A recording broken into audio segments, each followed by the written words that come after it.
नमस्कार दोस्तों, हमारे अपने YouTube channel Subhash Chandra success point fest पर आप सभी दोस्तों का हार्दिक स्वागत है। दोस्तों, आप सब ने हमारे चैनल में जो विश्वास दिखाया है, हमारे चैनल को आगे बढ़ाने में जो आपने सहयोग किया है, उसके लिए आपको बहुत बहुत धन्यवाद। आज हम अपना वीडियो लेकर हाजिर हैं और बात करते हैं संबंधवाची शब्दावली में। सबसे पहले हम पढ़ेंगे भौतिक राशियाँ तथा उनकी इकाई। तो इसमें बहुत ही महत्वपूर्ण है राशि और इकाई। तो सबसे पहली राशि हमारे पास है क्षेत्रफल। तो क्षेत्रफल की जो इकाई होती है वर्ग मीटर होती है। ध्वनि की इकाई होती है डेसिबल। आवृत्ति की जो इकाई होती है वो हर्ट्ज होती है। कार्य का जो मात्रक होता है या इकाई होती है वो जूल होता है। और इसके बाद में कोण है, कोण का जो इकाई है वो रेडियन होता है। इसी प्रकार से ऊष्मा की जो इकाई होती है वो कैलोरी होती है। आवेश की जो इकाई होती है वो कूलाम होती है। विद्युत विभव की जो इकाई होती है वो वोल्ट होती है। जल की गहराई को मापने के लिए फेदम इकाई का उपयोग करते हैं। इसी प्रकार से विद्युत धारा को मापने के लिए एम्पियर का प्रयोग करते हैं।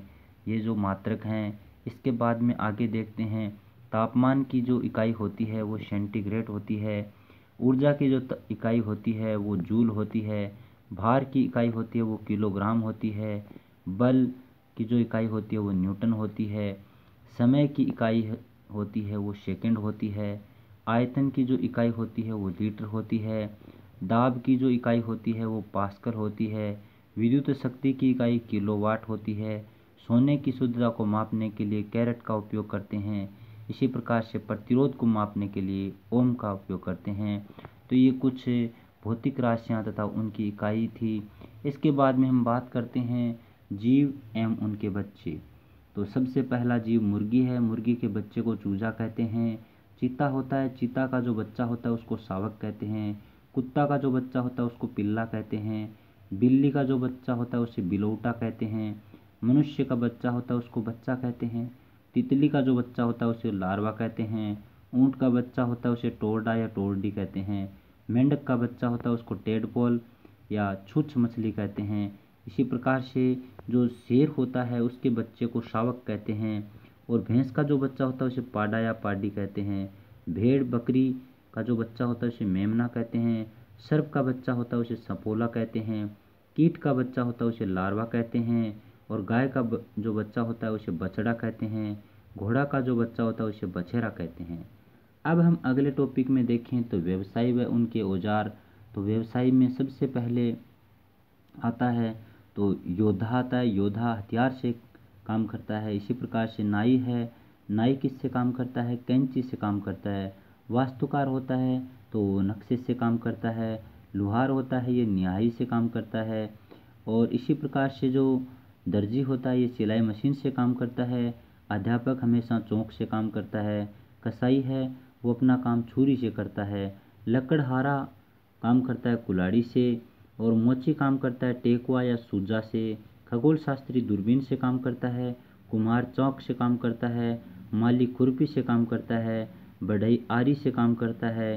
किसान हल से काम करता है। अब इसके बाद में हम अगले टॉपिक में देखें तो विषय एवं उनके अध्ययन क्षेत्र। सबसे पहले पढ़ें तो पेडालॉजी। पेडालॉजी मिट्टी अध्ययन के बारे में जानकारी प्रदान करती है। इथनोलॉजी होता है तो मानव प्रजाति के बारे में जानकारी प्रदान करता है। इक्थियोलॉजी होता है मत्स्य पालन से संबंधित होता है। बोटेनी होती है तो ये पौधे अध्ययन की शाखा होती है। हिस्टोलॉजी होती है ये उत्तक संबंधी शाखा होती है। न्यूरोलॉजी होता है तो इसके अंदर अंग तंत्र का अध्ययन किया जाता है। वायरोलॉजी के अंदर विषाणु अध्ययन का कार्य किया जाता है। पैथोलॉजी के अंदर रोगों से संबंधित जानकारियाँ प्रदान की जाती है। क्रेनियोलॉजी होती है तो ये खोपड़ी से संबंधित जानकारी प्रदान करने वाला विषय होता है। इसके बाद में हम अगले भाग में देखें तो विषय और अध्ययन क्षेत्र हैं तो एंटोमोलॉजी होती है तो कीट अध्ययन से संबंधित विज्ञान होती है या भाग होता है। इसी प्रकार से जूलॉजी की बात करें तो ये जीव जंतुओं के लिए हमारे को जानकारी प्रदान करती है। हेमेटोलॉजी होती है तो ये रक्त के बारे में जानकारियाँ प्रदान करती है। ओरोग्राफी होती है तो ये पर्वत अध्ययन के बारे में जानकारी प्रदान करती है। फाइकोलॉजी होती है तो ये शैवाल से संबंधित हमें विशेष प्रकार की जानकारियाँ प्रदान करने का कार्य करती हैं। एंथ्रोपोलॉजी होती है तो ये मानव संबंधी विशेष जानकारियाँ प्रदान करने का कार्य करती हैं। ऑर्निथोलॉजी होता है तो पक्षी अध्ययन के लिए महत्वपूर्ण होती है। इसके बाद में जीनियोलॉजी होती है तो ये पीढ़ियों के बारे में जानकारी प्रदान करती है। कार्डियोलॉजी की बात करें तो ये हृदय संबंधी जानकारी प्रदान करने में बहुत ही महत्वपूर्ण होती हैं। इसके बाद में हम कुछ तो उसमें हम देखेंगे जंतु एवं उनकी बोलियां।